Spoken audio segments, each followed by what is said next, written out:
Hey guys, Lance Lopez here. Today we're going to talk about a very obscure Johnny Winter song called Stone County off his Saints and Sinners record. Stone County is a really cool song. It features his brother Edgar Winter on keyboards and backing vocals, and it was also produced by the late great Rick Derringer, all of whom were very good friends and mentors to me. Stone County really outlines a few chords on here and with some typical blues licks. And when you're listening to Johnny Winter's recordings, a lot like his live stuff or other records, where he's just blazing and going for it, Stone County's very organized, so any beginner or intermediate player can start playing along to a Johnny Winter record. So let's start. In the key of E, we're going to outline a typical blues lick, which is our first run. So we're going to have our first finger is going to be on the high E on the 12th fret. We're going to bring our third finger up to the 15th fret on the B string. And then we're going to bend with our second finger. So if you're not used to using your second finger, here's going to be a good exercise. I know we're used to bending with our third fingers a lot of time.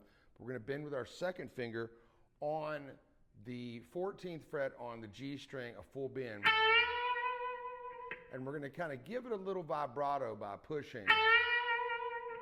And using our wrist to bend. It's a really good vibrato technique. That's your first lick. Now we're going to go up into a D, a major pentatonic, on the 9th fret on the G string, another full bend. And we're going to come down with our fourth finger on the second string on the 10th fret. And we're going to release the bend and then landing on the 7th fret with our first finger. Typical D major pentatonic. So we're going between minor and major. So E minor pentatonic. Now we're going to a D major pentatonic. Now we're going to go to A major pentatonic. Real quick lick. So we're going to slide with our second finger onto the third string on the 11th fret.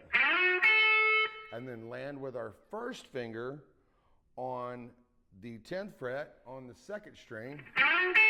And then we're going to give a full bend on the 12th fret on the second string. And then we're going to release it onto the 10th, landing on our A.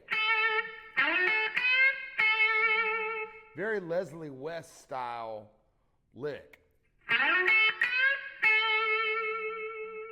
So again, we're going E minor pentatonic, D major pentatonic, A major pentatonic.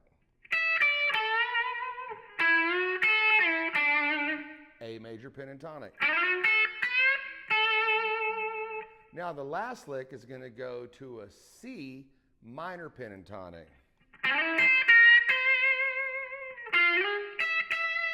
And then we're going to resolve on the E. So we're going to slide into the C minor pentatonic lick with our second finger again on the 9th fret on the third string.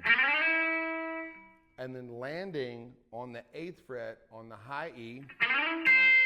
And then a full bend with our third finger on the 11th fret on the second string.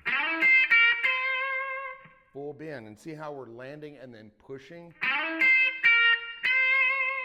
And then we're giving it some vibrato. It's a great practice in vibrato. If you kind of struggle with it, remember I use the wrist, and that technique really originated with B.B. King. Jimi Hendrix used it. Stevie Ray Vaughan, Eric Clapton. Many people used it. It's the vibrato in the wrist. And so with slight vibrato, it's a really great practice in it. Not too dramatic, just a little slight vibrato. And then we're going to slide up, resolving it in sort of an E major pentatonic. Like that. With two beats on the high E, resolving on the E. So that resolve, sliding on again with the second finger to the 13th fret on the 3rd string, and then first finger, high E on the 12th fret. 2 notes. So the whole thing together, slowed down, is